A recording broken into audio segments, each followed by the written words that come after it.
بسم اللہ الرحمن الرحیم الحمد للہ رب العالمین الصلاۃ والسلام علی رسولہ الامین اما بعد۔ یہ ایک سوال آیا ہے کہ کیا قربانی کے گوشت کے 3 حصے کرنا، 3 حصوں میں یعنی کہ اس کو تقسیم کرنا ضروری ہے، یا پھر قربانی کرنے والا سارا گوشت خود بھی کھا سکتا ہے؟ تو سب سے پہلے تو دیکھیں، میں آپ کو تمام دینی بہنوں بھائیوں کو بہت بہت عید کی مبارکباد دیتا ہوں۔ عید الاضحیٰ یعنی کہ اضحیہ والی عید، وہ عید جس میں قربانی کی جاتی ہے، تو جو کوئی بھی اس عید پر قربانی کی سعادت کو پا رہا ہے، اس کو اللہ نے استطاعت بھی دی ہے، اللہ نے اس کو توفیق بھی دی ہے۔ کچھ ایسے ہیں جن کے پاس استطاعت ہے مگر ربی توفیق نہیں ہے ان کے پاس، وہ اس نعمت سے محروم رہے، تو مگر جن کو اللہ نے توفیق دے دی، بعض کم استطاعت والے بھی شوق سے کرتے ہیں، حصے ڈالتے ہیں قربانیوں میں، ان سب کو میری طرف سے بہت بہت سلام پہنچے، بہت بہت مبارکباد پہنچے، اور میری اللہ تعالیٰ سے دلی دعا ہے کہ اللہ تعالیٰ ان کی قربانی قبول فرمائے۔ اب اس سوال میں دیکھیں، لفظ تو محض 3 حصے ہیں، مگر مجھے تھوڑا سا اس کو سوال کو جسے کہتے ہیں نا ان پیکنگ آف دا کوسچن کرنی پڑے گی کہ 3 حصے یہ کیا ہیں۔ اصل میں فقہا کے زمانے سے جو ہمارے اسلام کے، ہمارے اسلاف کے ادوار سے چلا آ رہا ہے، علماء میں بات بہت مشہور ہو گئی کہ جو قربانی ہے اس کے 3 حصے کریں۔ سمجھیں کہ یہ ایک طرح کی ریکمنڈیشن آ گئی۔ وہ کیا تھی کہ جی اس کا 1 حصہ دیں آپ اپنا غریبوں، مسکینوں، محتاجوں کو، اور 1 حصہ دیں آپ دوستوں، رشتہ داروں کو، یعنی وہ لوگ جو غریب نہ بھی ہوں مگر وہ آپ کے دوست احباب ہوں، رشتہ دار ہوں، ہمسائے ہوں، ان کا حصہ ہو، اور تیسرا حصہ جو ہے وہ آپ کا خود کا ہو، وہ آپ بے شک اپنے گھر میں رکھیں، سٹور کریں۔ اب یہ 3 حصوں کی بات جو ہے نا، اس کو لوگ بنا بیٹھے ہیں فرض، مطلب فرض بن گیا۔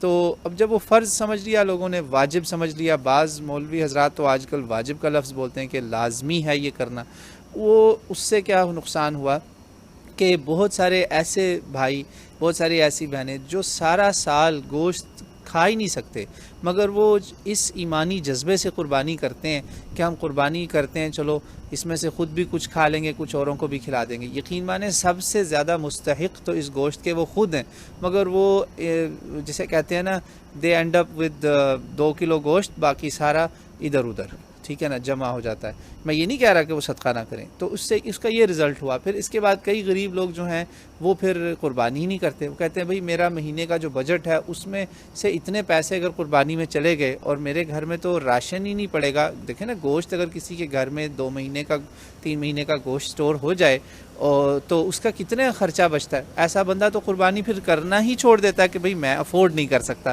تو اب یہ آیا کہاں سے؟ اصل میں یہ جو نکالا نا، جسے کہتے ہیں نا، یہ ڈیڈیوس کہاں سے ہوا، یہ رزلٹ نکلا کیسے کہ 3 حصے کرو، یہ اس کے پیچھے نا قرآن پاک کی آیات ہیں۔ سورہ حج میں آپ جب دیکھیں نا، تو جہاں حج کی آیات ہیں، 3 صفحہ ہے سورہ حج کا، 17ویں سپارے میں نصف کے بعد، سورہ انبیاء سے اگلی سورت ہے سورہ حج، تو وہاں اللہ تعالیٰ کا حکم ہے کہ تم اس میں سے کھاؤ اور فقیر کو بھی کھلاؤ۔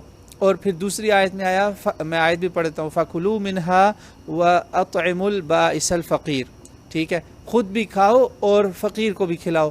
پھر دوسری آیت میں آ گیا فَكُلُوا مِنْهَا وَأَطْعِمُوا الْقَانِعَ وَالْمُعْتَرَّ، ٹھیک ہے، قانع اور معتر، یعنی کہ جو ضرورت مند نہیں بھی ہے وہ بھی، اور جو ضرورت مند ہے وہ بھی، سب کو کھلاؤ، یعنی کہ خود بھی کھاؤ، غیر ضرورت مند کو بھی کھلاؤ، اور جو ضرورت مند محتاج ہے ان کو بھی کھلاؤ۔ سبحان اللہ!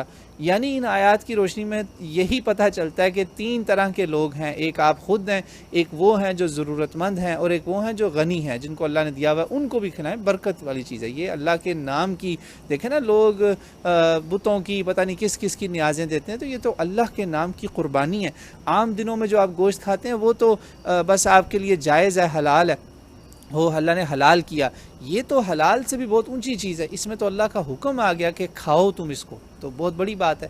یہاں سے یہ مسئلہ نکلا، مگر اس مسئلے میں یہ کہیں پہ بھی اللہ تعالیٰ نے نہیں کہا تھا کہ یہ لازمی تم نے کرنا ہے، یہ تم نے جو ہے نا رشتہ داروں کا ایک حصہ نکالنا ہے، یا تم نے غریبوں کا ایک حصہ نکالنا ہے اور ایک حصہ اپنا نکالنا ہے۔ اگر سارے کا سارا خود بھی کھا لیا تو قرآن کی آیت پہ عمل ہو گیا، ٹھیک ہے نا۔ آپ نے 1 بوٹی بھی کھلا دی کسی فقیر کو، 2 لقمے بھی کھلا دیے، ہمسائے کو 1 پلیٹ بھیج دی، تو آیت پہ عمل ہو گیا۔ ضروری تو ہی نا کہ 3 حصے کریں، آیت میں یہ کہاں لکھا ہوا ہے؟ تو بس وہ اپنی محبت، اپنا فہم تھا کہ آیت میں میں بھی ہوں، آپ بھی ہیں، ہمسایہ بھی ہے، تو 3 1/3 1/3 1/3 کر دو، کیونکہ 3 لوگوں کا ذکر آ رہا ہے. یہ ایک طرح سے نا فہم تھا آیت کا، اس کو فرض نہیں ماننا چاہیے. اس لیے جو بندہ دیکھیں جو غنی ہے نا، اگر وہ ساری کی ساری قربانی بانٹ دیتا ہے غریبوں میں، بہت اعلیٰ. رشتہ دار کو نہ بھی دے کوئی بات نہیں. کوئی ایسا بندہ ہے جو اپنے غریب رشتہ دار اور غریب فقیر جو عام ہے، مانگنے بیچارے مانگنے کی حالت میں آگے، ان کو کھلا دیتا ہے، بہت بہترین ہے. جو خود غریب ہے، خود ضرورت مند ہے، چھوٹی سے جانور کی قربانی کرتا ہے یا گائے میں حصہ ڈالتا ہے اور اپنا حصہ ساتواں جو ہے وہ لے جاتا ہے اپنے گھر، سارے کا سارا ہی فریج میں رکھتا ہے، وہ برکت گوشت ہے. اس کو یہ نہ سمجھیں کہ یار یہ تو میں اپنے ہی پیٹ میں ڈال رہا ہوں. یہ اس میں صرف کھانے کی بات نہیں ہے، یہ اللہ کے نام کی نیاز ہے، اپنے اللہ کے نام پہ قربانی دی ہے، یہ بہت اعلیٰ چیز ہے. تو لہٰذا بات کا لب لباب یہی ہے کہ بے فکر ہو کے سارا خود بھی کھائیے، کوئی مسئلہ نہیں. لیکن یہ بات یاد رکھیے گا کہ جو خود کھانے پینے والا ہے نا، اگر اس نے بھی فریجیں بھری نا تو یہ قربانی کا مقصد فوت ہو جائے گا. یہ صرف غریب بندے کو اس پر عمل کرنا چاہیے، جو غنی ہے اس کو ضرور کھلانا چاہیے دوسروں کو. واللہ اعلم.